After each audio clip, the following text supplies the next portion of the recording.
10ª lei, lei da dissociação do espaço-tempo. Enunciado. Se, por aceleração do fator tempo, colocarmos no futuro um espírito incorporado, sob comando de pulsos energéticos, ele sofre um salto quântico, caindo em região astral compatível com seu campo vibratório e peso específico kármico negativo, ficando imediatamente sob a ação de toda a energia K de que é portador. Técnica. Chamamos de K o peso específico do karma do indivíduo, isto é, a energia kármica negativa de que está carregado. Constitui a massa kármica a resgatar, de uma determinada pessoa. Por ser assim individual, consideramo-la específica. O fator M indica a massa maléfica desarmônica. Esta lei é importante porque nela se baseia uma técnica para tratamento de obsessores simples, mas renitentes. Observamos que um espírito, ao ser dissociado do espaço em que se encontra, através da aceleração do fator tempo, dá um verdadeiro salto quântico. O afastamento do espaço normal não acontece de maneira progressiva, e sim por saltos, até que consegue instalar-se num espaço do futuro hostil. Nesses casos de dissociação do espaço-tempo ocorre fenômeno sobremaneira interessante. Ao acelerar-se o tempo, a carga kármica a resgatar, que normalmente seria distribuída ao longo do tempo, 300 anos, por exemplo, fica acumulada, toda ela e de uma só vez, sobre o espírito. Esta é a causa da sensação de terrível opressão, de que começa a se queixar. Deste incômodo mas momentâneo mal-estar podemos nos servir, apresentando-as como provas das consequências dos seus atos e de sua repercussão negativa na harmonia cósmica. A técnica é muito simples. Projetamos energias magnéticas por pulsos rítmicos e através de contagem, sobre o espírito incorporado, ao mesmo tempo que se lhe dá ordem de saltar para o futuro. O salto quântico acontece imediatamente, e o espírito passa a se ver no novo ambiente, sentindo-lhe a profunda hostilidade. Dá-se o abrupto encontro com toda a massa kármica negativa, com grande incômodo para o culpado. Devemos ter muito cuidado com o espírito, durante este encontro. Se o desligarmos do médium de repente, sem preparação, será literalmente esmagado pelo campo energético acumulado. Seu corpo sofrerá destruição, transformando-se em ovoide. Para desligar o espírito do médium, devemos fazê-lo, antes, retomar lentamente para a época presente. Esse processo é fácil de ser entendido. Ao ser projetado para o futuro, o espírito passa a viver em uma nova equação de tempo, de vez que o futuro ainda não foi vivido por ele, mas seu karma negativo continua a sobrecarregá-lo.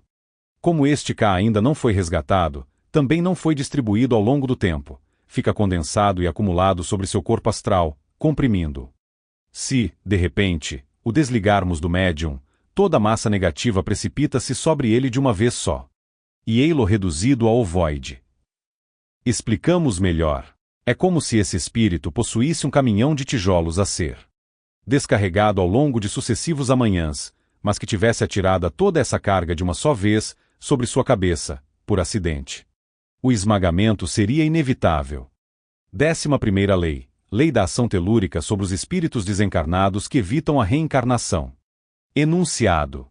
Toda vez que um espírito desencarnado possuidor de mente e inteligência bastante fortes consegue resistir à lei da reencarnação, sustando a aplicação dela nele próprio, por largos períodos de tempo, começa a sofrer a atração da massa magnética planetária, sintonizando-se, em processo lento mas progressivo, com o planeta.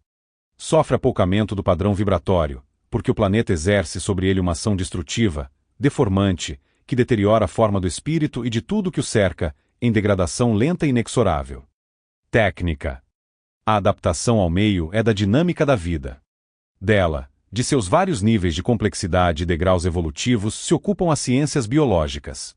Mas a fonte da vida é o espírito. E o meio do espírito é a eternidade.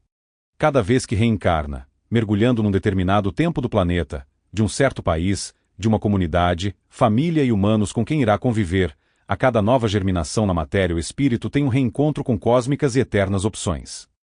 Ou evoluir, aumentando a luz de si mesmo, que conquistou através de anteriores experiências na noite dos tempos, ou evolui, fabricando suas próprias sombras e as dores e horrores que terá de suportar para reajustar-se à harmonia cósmica que perturbou.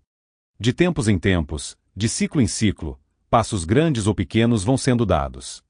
E o espírito sempre avança, embora eventuais retrocessos. Quando um ser humano se atira a variados crimes, perversões e vícios, de modo a retroceder alguns degraus na evolução, sabe-se que dissentirá, ao desencarnar, todo o fardo das consequências. Seu espírito tomará forma adequada ao meio que ele próprio se construiu, terá um corpo astral degradado, disforme, monstruoso. Será um Exu, por exemplo. E, ao ver que outros companheiros, esbeltos quando encarnados, se transformaram e tomaram a aparência de animais, compreenderá que a degradação de sua forma está acompanhando a degradação espiritual. As lendas de homens que se transformam em animais têm, no astral, permanente realidade. Mas tais fenômenos de deterioração da forma, sendo relativamente rápidos, também são passageiros. Vistos da eternidade, têm a duração de uma moléstia curável. O espírito, mais tempo ou menos tempo, reintegra-se ao fluxo reencarnatório e assim, vivendo e morrendo, reconquista o caminho perdido.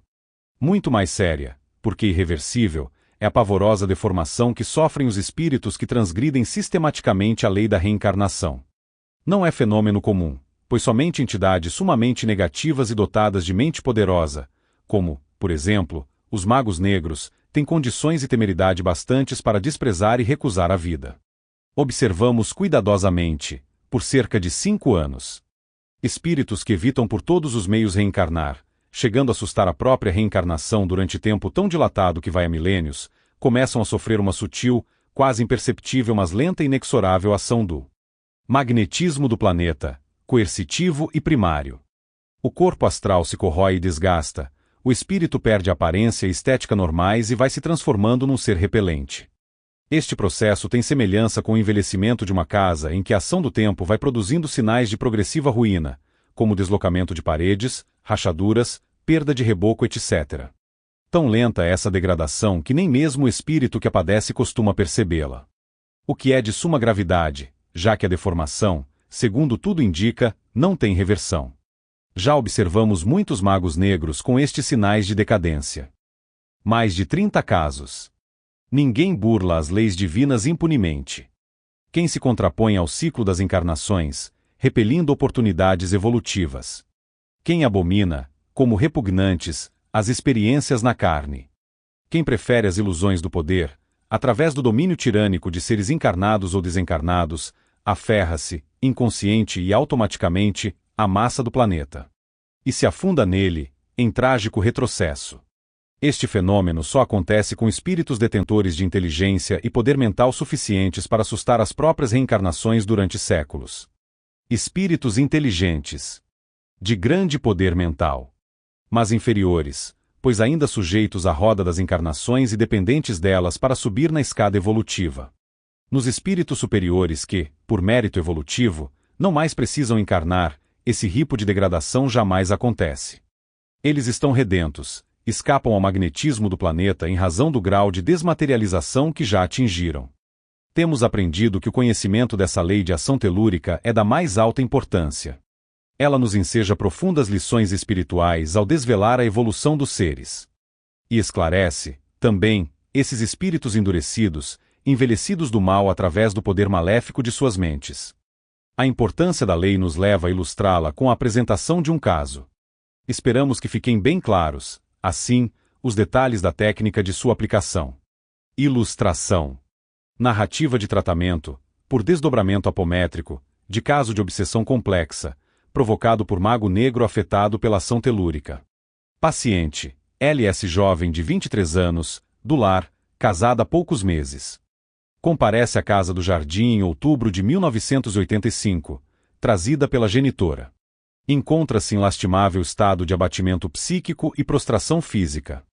Esquizofrênica de pouco tempo, segundo o diagnóstico médico, sempre foi de temperamento emotivo, nervosa, sensível, temendo doenças, desastres e até trovões. Após o casamento, os sintomas se acentuaram apesar da terapêutica específica a que foi submetida. Os pais recorreram a vários trabalhos espirituais, na tentativa de auxiliar a filha. Percorreram vários terreiros de Umbanda e muitos centros kardecistas. Sem diagnóstico espiritual definitivo, a paciente ficou apenas com o diagnóstico clínico.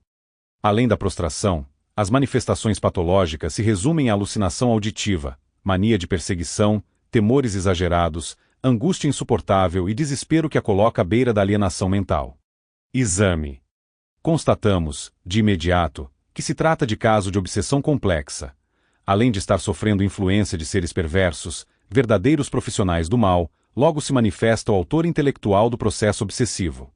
Trata-se de entidade de catadura patibular e maneiras agressivas, que protesta em termos violentos contra nossa intromissão em seus assuntos particulares. Vocifera, alegando que desconhecemos as causas da justiça que aplica à vítima, uma criminosa vulgar. No passado, ela o havia preterido por outro homem, a quem entregou um vasto patrimônio que por direito lhe pertencia, pois fora prometida em casamento pelo pai dela. Explica que, abandonado, teve de praticar um roubo para sobreviver, delito que lhe resultou em degradação pública, prisão infamante, finalmente, a morte, assassinado por um desafeto. Acalma seus arroubos de violência quando lhe fazemos exortação ao entendimento. Afirmamos que ele e ela não estão ante um tribunal, pois nem conhecemos a enferma. O que ele chamava de interferência era para nós um mero ato de solidariedade humana, atendendo ao pedido de auxílio que nos fora feito. Ele ainda profere ameaças durante alguns momentos, mas resolve contar, mais para alardear poderes do que por sinceridade, o modo como se aliar a uma vasta organização das trevas, especializada em atormentar as criaturas por todos os meios possíveis. Revela-nos que naquela reencarnação desregrada perdeu os sentidos quando apunhalado pelo inimigo, sofrendo dores atrozes no ferimento. Após tempo muito longo, de que nem mais se lembra, acordou extremamente enfraquecido e no meio de seres inferiores, deformados uns, maltrapilhos a maioria. Era um mundo estranho, de criaturas galhofeiras e sem vida organizada, que mais pareciam gozadores aloucados, pois a inércia era geral. Conseguiu safar-se deles a muito custo, passando a perambular, durante muito tempo, pelas regiões desconhecidas onde se encontrava. Com o tempo, começou a se sentir mais forte e a conhecer melhor aquele lugar inóspito que mais parecia um deserto, com vegetação raquítica, escassa e bem pouca água. Aliou-se, mais tarde, a uma malta de espíritos inferiores, onde conseguiu certa ascendência graças aos punhos e à violência, passando a gozar de situação melhor. Um ódio contínuo crescia no coração ao relembrar o estado em que se encontrava e as situações de grandeza que sonhara desfrutar, mas que perderá pela indiferença afetiva da sua prometida. Por essa razão, resolveu encontrá-la a fim de se vingar de todas as frustrações. Muito andou, até que conseguiu identificar a moça, agora na figura de L.S. Ela teve merecimento para reencarnar, por atos meritórios praticados.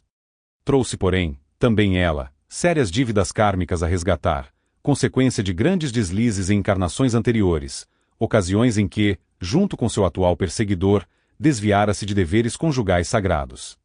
Mal sabia o obsessor que a lei divina havia feito com que se encontrassem, para o reajuste entre eles e a consequente harmonização. Acercou-se dela com toda a força do seu ódio, mas não conseguiu atingi-la de vez. Foi aconselhado por comparsas a procurar uma poderosa organização dedicada ao mal e dirigida por terrível mago, temido por sua impiedade. Um belo dia foi apresentado ao mago, que o industriou na arte de perseguir os encarnados, com toda a técnica de que era possuidor, e ao qual ficou ligado por laços de admiração mesclada de medo. Os médiuns haviam notado um aparelho parasita implantado no cérebro da moça, o que já nos havia revelado uma das facetas da obsessão a que vinha sendo submetida. Perguntamos, então, ao obsessor, quem fora o construtor daquele aparelho diabólico, do qual a vítima dificilmente se liberta. Ele nos responde que o responsável é seu chefe, o mago, que pessoalmente instalara o pequeno engenho, numa noite em que a vítima foi levada a seus laboratórios, desprendida pelo sono. Nessa altura da conversa, manifestamos nossa vontade de conhecer criatura tão poderosa e inteligente, para dialogar sobre o estado da paciente. O obsessor se assusta. Nem penses em trazer até aqui um chefe tão poderoso. Sabes, se ele vier, vai escravizar a ti e a todos os teus companheiros. Não tens poderes para obrigá-lo a vir. Aconselho-te a ficar quietinho e a não te meteres com ele. Para o teu bem. Como mostramos cada vez mais curiosidade em conhecer personalidade de tal importância no mundo umbralino, ele retruca, com quase pavor. Olha, vamos fazer um acordo. Deixa ele para lá e não tentes trazê-lo até aqui, pois não tens como fazer isso. Eu te peço, não insistas, pois ele pode virar-se contra mim, pensando que o traí. Nem imaginas a fúria dele quando alguém o trai ou tenta fugir. Ele é terrivelmente cruel, castiga muito o culpado, depois, ainda por cima, o mutila. Sem dar importância a tais argumentos, comandamos a criação de um poderoso campo de força de atração, atuando sobre a base do mago. Pouco depois surge a figura impressionante do chefe. Ele sintoniza uma das médiums, incorporando, mas não pronuncia uma única palavra. Lança-nos apenas um rancoroso e demorado olhar de desprezo, como quem avalia e ao mesmo tempo faz pouco. Trata-se de uma figura imponente. Alto, ereto, calmo e arrogante, embora o rancor. Talvez seja a primeira ousadia que sofre dos mortais, essa nossa interferência em seus negócios. Sentimos que enfrentamos criatura acostumada ao poder, ao comando, e consciente de suas possibilidades. Começamos o contato, muito polidamente. Agradecemos sua presença entre nós, honrados que nos sentimos por poder conversar com personalidade tão poderosa, de invejável inteligência. Como todos esses seres são muito vaidosos, nossas palavras de certa forma o surpreendem. Embora não nos respondendo, aquece, com um gesto, em nos ouvir. Falamos da apurada técnica que ele demonstra conhecer, ao construir tais engenhos.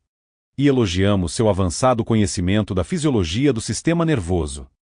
Principalmente pelo problema clínico criado para os especialistas da medicina terrena, que jamais poderiam sonhar com as consequências patológicas da ação desses aparelhos eletrônicos. Após este preâmbulo, passamos a falar das leis espirituais e do pouco conhecimento que, mesmo nós, espíritas, temos delas. Ele continuou quieto, sem fazer qualquer comentário, mas demonstra grande atenção para o que estamos dizendo. Aproveitamos para ir direto ao alvo. Caro amigo, folgamos muito, como já dissemos, pela gentileza de ter vindo até nós. Nosso desejo é conversar com o irmão sobre certos fenômenos da mais alta importância, observados por nós já há algum tempo, e que, sentimos, deverão interessá-lo muito. Trata-se de uma lei espiritual que, por sua sutileza, escapa a toda observação apressada. Seus efeitos somente podem ser observados em espíritos que não reencarnam há muito tempo, séculos talvez, como o caro amigo. Quando um espírito se furta à lei das reencarnações, freando a volta à carne, começa a sofrer constante ação do magnetismo primário do planeta, e, com o tempo, acaba por se deformar inteiramente. Submetido a essa ação desgastante, o espírito vai se tornando velho, decrépito, e começa a mergulhar inexoravelmente nas abissais profundezas do interior da Terra. Ele aguça o olhar, fixando-nos mais profundamente.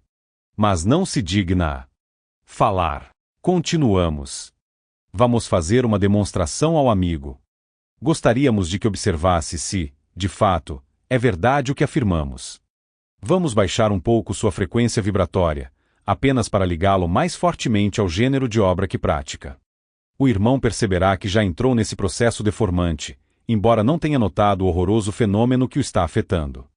Note bem, caro irmão, que esse processo de degradação é muito lento, mas inexorável, irreversível. Ao baixar-lhe a frequência, colocamos um espelho astral à sua frente. Ele se assombra, se vê modificado. O cabelo apresenta-se ralo, em chumaços duros e desalinhados. O semblante se enrijecera e encovara, o rosto tem coloração amarela, enfermiça, encovada.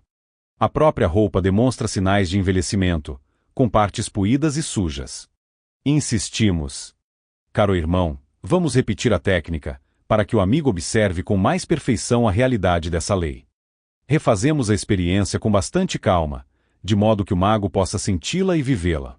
Deve ter sentido a variação da frequência e consequente opressão, quando do rebaixamento do padrão vibratório, pois brada, surpreso. Mas como? E eu não conhecia esta lei. No entanto, prezado amigo, ela é verdadeira, como você pôde verificar. Por se afastar do Cristo, nossa meta redentora, o amigo ficou entregue a si mesmo, desgarrado da lei da evolução. Distraiu-se das verdadeiras finalidades do ser.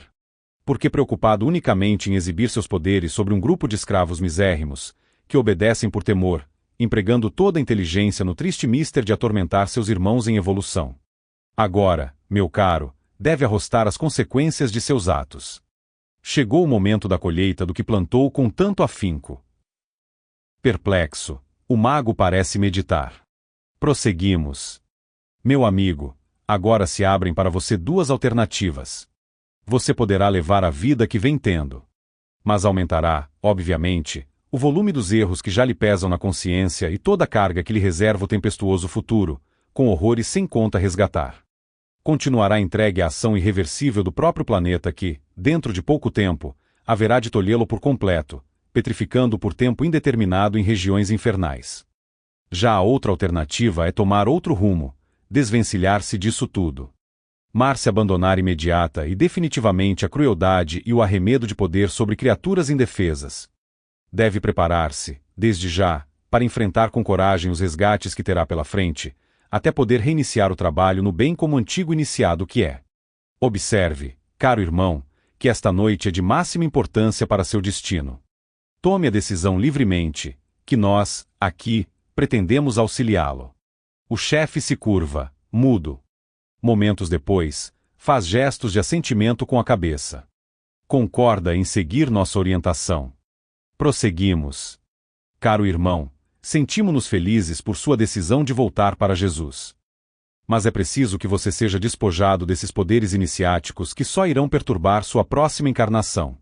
Você sabe, o vício do mando não é erradicado com facilidade. Vamos levá-lo ao Egito Antigo, para desfazer sua iniciação.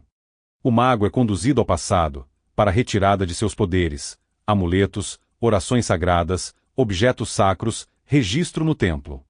A tudo ele se submete sem protesto, resignadamente. Continuamos. Caro amigo, permite que atuemos sobre seu cérebro, para apagar seus bancos de memória o conhecimento de técnicas de magia? Isso é imprescindível para que você desfrute de um pouco de paz em sua próxima encarnação. É necessário que se torne ignorante de tudo quanto aprendeu sobre magia, de tudo que usou para praticar o mal. Em ser tratado por nossa técnica de despolarização dos bancos de memória. Trazemo-lo de volta, do passado para o presente. Vem completamente anulado em seus poderes e funções mentais.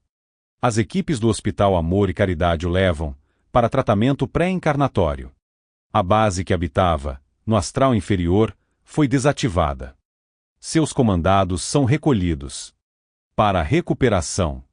Livre do aparelho parasita e do obsessor, LS passou a se sentir gradativamente melhor. Tanto que não mais voltou à casa do jardim.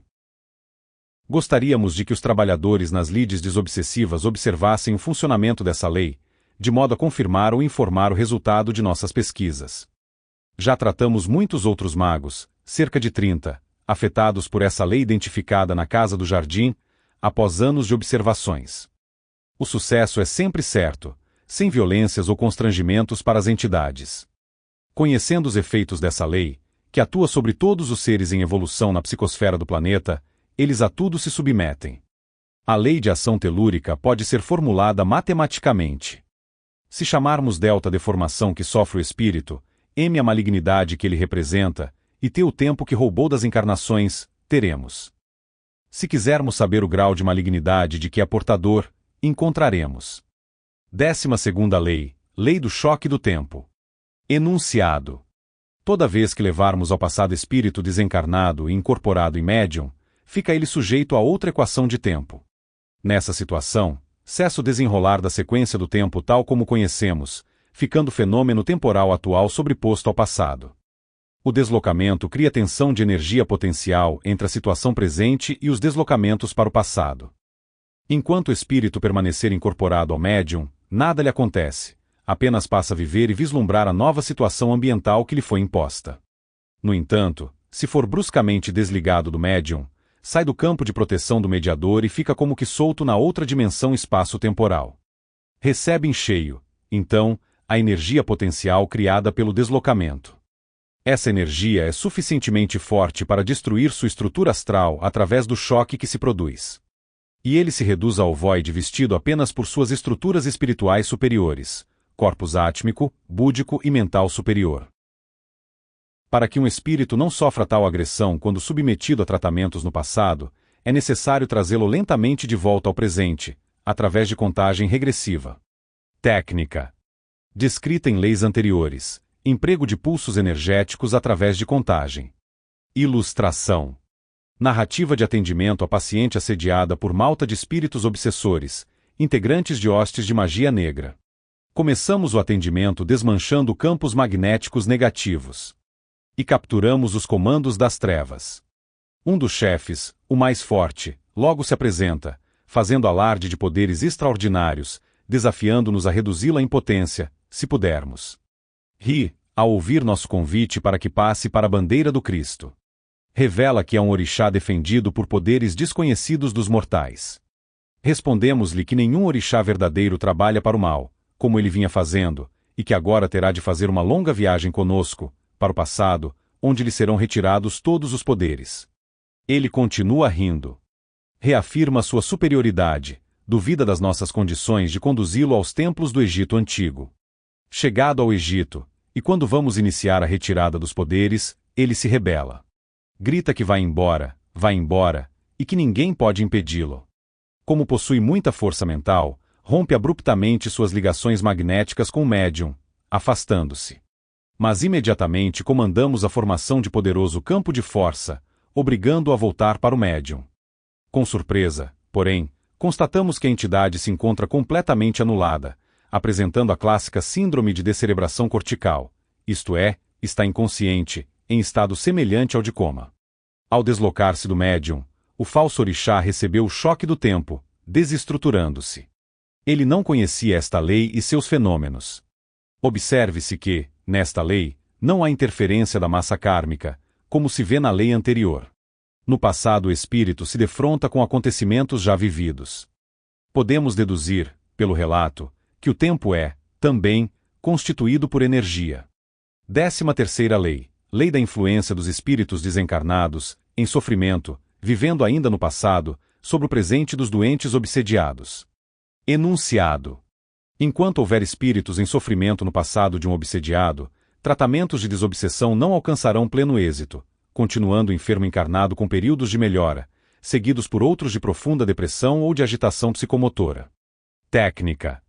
Em primeiro lugar, procede-se ao atendimento dos obsessores que se encontram em volta do paciente, retirando-os para instâncias do astral especializadas no tratamento de tais casos.